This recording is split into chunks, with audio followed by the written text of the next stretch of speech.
आज ये जो आप सब लोगों को बुलाया है, तो 27 तारीख को सुबह 10 बजे शनिवार को बादली हलके की हमारे मुख्यमंत्री नायब सिंह सैनी जी की पहली जनसभा है। बादली विधानसभा का हेडक्वार्टर है, तो हमने बादली में बुलाई है। उनके मुख्यमंत्री बनने के बाद वो हर विधानसभा में जा रहे हैं, उनकी जनसभा हो रही है और भादगुड़ में हो चुकी है। कल झज्जर में भी है बीजेपी की जनसभा और परसों सुबह 27 तारीख शनिवार को नायब सैनी जी की जनसभा जो है बादली में रखी है। और पूरी तैयारी में हमारे सारी टीम, विनोद जी हमारे संयोजक हैं इस विधानसभा के, हमारे विनोद जी इस मंडल के अध्यक्ष हैं, आनंद सागर जी प्रदेश कार्यकारिणी में हैं जो इस जनसभा की तैयारी में लगे हुए हैं, डी.पी. कौशिक जी हैं जनसभा की तैयारी में मैनेजमेंट में लगे हुए हैं। तो आज बादली में इसलिए आप सबको बुलाया कि आपके माध्यम से भी इस जनसभा की जानकारी बादली गांव के लोग भी, आसपास का कोहांड भी और हमारे हलके के जो है 95 से अधिक गांव हैं, वो सारे के सारे इसमें अपने पूरे जोश खरोश के साथ सहभागी होंगे। चुनाव चल रहा है लोकसभा का, दूसरे दौर का चुनाव अभी प्रचार बंद हो गया है, तो चुनाव हमारे उस पर आ गया है बिल्कुल एज पे। तीसरे दौर की तैयारी इसके बाद शुरू हो जाएगी और चुनाव में बहुत सारी बातें ऐसी आ रही हैं कि जिसके कारण से देश के नागरिक चिंतित हुए हैं। कांग्रेस पार्टी ने अपनी घोषणा पत्र में लिखा कि हम संसाधनों का पुनर्वितरण करेंगे, रीडिस्ट्रीब्यूशन ऑफ रिसोर्सेज। ये बहुत ही ऐसी संवेदनशील बात है जिस पर पूरे देश का कंसर्न गया। उसके बाद कांग्रेस के नेता राहुल गांधी जी ने अपने भाषण में कहा कि हम एक्सरे करेंगे किसके पास क्या है। वो उससे और थोड़ी सी उसमें लोगों को चिंता हुई कि भाई ये किस रास्ते पे जा रहे हैं। और उसके बाद इनके जो थिंक टैंक हैं सैम पित्रोदा, उन्होंने जो बयान दिया कि जो किसी की मृत्यु हो जाती है उसके बाद कई मुल्कों में इस प्रकार के टैक्स हैं, बीच में यहाँ कुछ प्रयास हुए थे, लगे थे, फिर हटा दिए गए थे। उस प्रकार का संपत्ति का भी अमेरिका जैसे राज्यों में 55% मरने वाले की संपत्ति सरकार लेती है। तो सैम पित्रोदा ने इस प्रकार के उसकी चर्चा की। कांग्रेस को तुरंत डर के मारे पल्ला झाड़ना पड़ा, लेकिन ये साबित हो गया है कि कांग्रेस का चिंतन किस दिशा में जा रहा है। कांग्रेस पार्टी नए रिसोर्स बनाने की बात नहीं कर रही, देश की नई संपदा की बात नहीं कर रही। मनमोहन जी के 10 साल में इकोनॉमी अपनी जगह पर खड़ी रही। मोदी जी के समय में हमारी इकोनॉमी बढ़ के 5वें नंबर पर आई और हम तीसरे नंबर के संकल्प के साथ आगे बढ़ना चाहते हैं। कांग्रेस देश को आगे बढ़ाने के चक्कर में नहीं है, जिनके पास जो है उसको बांटने के चक्कर में है। दूसरी खतरनाक बात जो इन दिनों में हुई है, हंसराज अहीर जी ने जो रिपोर्ट दी है कि कर्नाटक में इन्होंने पिछड़े वर्ग के आरक्षण में जो है मुस्लिम समाज को जो है उसमें शामिल कर दिया। हमारा संविधान बिल्कुल भी इस बात की इजाज़त नहीं देता कि धर्म के आधार पर कोई आरक्षण दिया जाए, क्योंकि जातीय आधार पर जो आरक्षण दिया गया उसका कारण जातियों के सामाजिक स्तर के कारण से ये आरक्षण दिए गए थे। और ये जो बाकी धर्म है ये क्लेम करते हैं कि हमारे अंदर बिल्कुल बराबरी है, और इसी कारण से शुरू से ही संविधान सभा ने इनको किसी प्रकार का आरक्षण नहीं दिया। और ये डॉक्टर अंबेडकर के संविधान के साथ जो है मैं कहूँगा कि उस संविधान की मूल भावना के साथ जिसको डॉक्टर साहब ने रचा था, ये पिछड़े वर्ग के अधिकारों पर एक तरह से डाका है। उनके अंदर एक बड़ा ग्रुप उस प्रकार का शामिल कर देना, सबके सब मुस्लिम लोगों को उन्होंने उसमें शामिल कर दिया है। तो इस नाते से कांग्रेस पार्टी की मंशा जो है वो अच्छी नहीं है। उन्होंने अपने घोषणा पत्र में भी अपनी मंशा को छुपाया नहीं है। उन्होंने अपने घोषणा पत्र में लाइन लिखी है, हम बहुसंख्यकवाद के विरोधी हैं। बहुसंख्यक कौन है इस देश में? हिंदू है। इसलिए ये साफ पता चलता है कि उनकी मानसिकता के, जब उनको कहते हैं कि आप अपीजमेंट कर रहे हो, आप माइनॉरिटी का अपीजमेंट कर रहे हो, आप उस रास्ते पर जा रहे हो, तो उनको तकलीफ होती है। मतलब उनको ये कहा नहीं जाए और वो कहते रहे खुल के, तो जिस रास्ते पर अब चुनाव जा रहा है उसमें कांग्रेस का ये जो चेहरा है ये देश के सामने खुलकर आ गया है, माने सभी लोगों के ध्यान में आ गया। ये तो यहाँ तक चाहते हैं कि मिलिट्री में भी धर्म के आधार पर, राजनाथ जी ने इस बात को कहा है विशाखापट्टनम में, धर्म के आधार पर ये भर्ती चाहते हैं मिलिट्री में। इस बात की समर्थक कांग्रेस पार्टी। तो ये जो विषय देश में अभी कंसर्न चल रहा है कि इन्होंने चलाया भी ऐसा, ये कोई छुपे हुए लोग नहीं ऐसे। इन्होंने एक समय था लोगों की आमदनी का इतने % बैंक में जमा कराना ही पड़ेगा। ये वही पार्टी है जिसने जबरन नसबंदी की थी, जबरन नसबंदी की थी, लोगों की केस देने ही पड़ेंगे, केस लेके ही आने पड़ेंगे। किसी भी बात में इस तरह की ज़बरदस्ती करना इनके स्वभाव में, उस प्रकार के स्वभाव में। यही वही पार्टी है जिसने इस देश में गैसे गणेश की बजाय गैसे गधा पढ़ाना शुरू कर दिया था, और हम उस पीढ़ी में हैं जिन्होंने कायदे में गैसे गधा पढ़ा है। रे से राम से इनको तकलीफ होती है, देव से देश से तकलीफ होती है, ये गैसे गधे वाले। तो गैसे गधा पढ़ाने वाले लोग आर्टिकल 370 के ये पक्षधर हैं, तोड़ते हैं तो उससे इनको तकलीफ होती है और कहते हैं फिर से लाएंगे। CAA का ये विरोध करते हैं, कहते हैं फिर से लेकर आएंगे। यानी इनका एजेंडा कोई देश के सामने छुपा हुआ एजेंडा नहीं है, चाहे वो देश की संपत्ति के पुनर्वितरण को लेकर हो, चाहे वो माइनॉरिटीज़म और जो है उसकी अल्पसंख्यक प्रस्ती को लेकर हो जो इनके स्वभाव में है, चाहे बहुसंख्यक की भावनाओं को दबा के रखने का हो, उसमें कांग्रेस पूरी तरह से क्लियर है।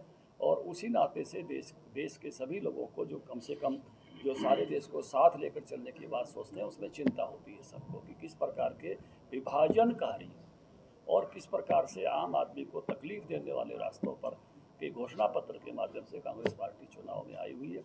तो ये दूसरे दौर के चुनाव के आते आते तक कांग्रेस इस नाते से पूरी तरह से जनता के सामने एक्सपोज हो गई है। अगर हरियाणा की बात की जाए तो हरियाणा टिकट वितरण को लेकर SRK और हुड्डा ग्रुप में दोबारा से जो फूट है वो नजर आ रही है, तो क्या भारतीय जनता पार्टी को फिर से उसका फायदा मिलेगा? देखिए, कांग्रेस की टिकटों की हालत ये हो गई है, लोगों ने वेट करना बंद कर दिया है, आ जाएगी जब आ जाएगी।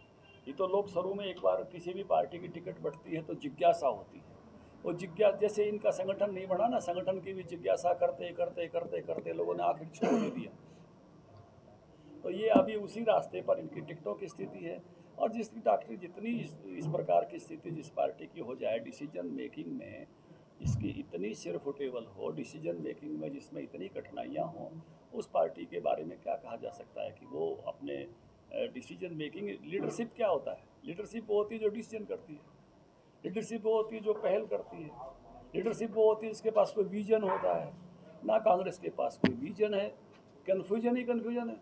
जहाँ भी देखोगे आप, चाहे वो टिकटों के वितरण का कन्फ्यूजन हो, चाहे वो किसी इनके शिखर नेताओं के बोलने का कन्फ्यूजन हो, जब इन पर इनकी बात मुद्दे उठाते हैं तो ये और ज़्यादा कन्फ्यूज हो जाते हैं कि आपने हमारा मुद्दा क्यों उठा दिया। तो इनके पास ना कोई विजन है, केवल कन्फ्यूजन ही कन्फ्यूजन है। और इनकी जितने सवर हैं इनके, वो सवर भी ये बताते हैं कि कांग्रेस किसी एक उसके हिसाब से चल पाने में अब सक्षम नहीं है। आपने कर्नाटक का उदाहरण दिया, लेकिन उधर कांग्रेस वाले ये आरोप लगा रहे हैं भारतीय जनता पार्टी पर कि वो देश के संविधान को बदलने का प्रयास जो है भाजपा की तरफ से किया जा रहा है। देखिए, देश के संविधान में 10 साल से हमारी सरकार है, क्या हमने एक बार भी 356 का उपयोग किया? और इन्होंने कितनी बार किया? सैकड़ों बार। इन्होंने संविधान कितनी बार बदला? शाहबनो केस में संविधान किसने बदला? अनेकों बार संविधान बदलने के घटनाक्रम कांग्रेस ने किए हैं। देश का चुनाव 6 साल में हुआ, इससे ज़्यादा संविधान के साथ खिलवाड़ हो सकता है? भारत के संविधान में 5 साल में चुनाव होने चाहिए, इमरजेंसी में सारे नेताओं को जेल में डाल के, आपके पूरे मीडिया पर ताला लगा के। आपको तो ध्यान में है प्रथम जी, संपादकीय लिखे नहीं जाते थे, देश में पूरी तरह से प्रेस की आज़ादी स्थगित हो गई थी। इंदिरा गांधी के कार्टून छपे थे, प्रेस गरम प्रेस लेके ऐसे कपड़े पर दबाते हुए प्रेस कॉन्फ्रेंस। आपको याद हो तो, मुझे वो कार्टून याद है, वो प्रेस कर रही थी प्रेस की बजाय। तो ऐसे जो उस पार्टी का इतिहास है, उस पार्टी की बातों पर कोई, मुझे लगता कि कोई किसी प्रकार का चीन को चाहे ज़मीन देनी हो 62 में, चाहे देश का विभाजन कहा था हमारी लाश पर होगा, कौन सी बात पर ये खड़े उतरने वाले हैं? केवल वाणी सेवा करने वाले हैं और झूठा भय दिखाकर जो है वो जो है घटनाएं बताने की कोशिश करते हैं। बीजेपी बाबा साहब के, अंबेडकर के सिद्धांतों पर चलने वाली पार्टी है, कौन तोड़ रहा है बाबा साहब के सिद्धांतों को, मुस्लिम समाज को आरक्षण देकर कर्नाटक में? कौन तोड़ रहा है? संविधान की भावना तो ये नहीं है सर। मतलब भारत में जातीय आरक्षण क्यों है? जातीय विभिन्नता के कारण, जातियों की हायरार्की बनी हुई थी कि ये जाति ऊपर, ये जाति ऊपर, ये जाति ऊपर, इसलिए आरक्षण दिया गया कि सामाजिक उत्थान हो। और ये बाकी सब रिलीजन ये मानते हैं कि हम में इक्वलिटी है, हम सब बराबर के हैं, इसलिए संविधान में ये रहा कि इनको किसी प्रकार का आरक्षण नहीं दिया जा सकता, क्योंकि भारत में आरक्षण का आधार जो है वो असमानता रहा है। इसलिए इनके उस विषय पर जो है वो कोई, मुझे लगता है कि जिस प्रकार से कांग्रेस एक्सपोज हुई है, तो इनके मुद्दों पर किसी को अब कोई भरोसा नहीं, इन पर ना कोई विजन है, केवल कन्फ्यूजन है। सरकार से अलग होने के बाद अब दुष्यंत चौटाला भी कहते हैं कि मेरा मन भी अब भाजपा का विरोध करने को करता है। दिग्विजय चौटाला तो यहाँ तक कहते हैं कि सबसे लोकसभा के प्रत्याशी मनोहर लाल को सबसे कमजोर प्रत्याशी बता रहे हैं करनाल से। देखिए, राजनीति में सब दल अपने अपनी राजनीतिक भाषा बोलने को, अपना एजेंडा तय करने को, अपने भाषण करने को सब स्वतंत्र है।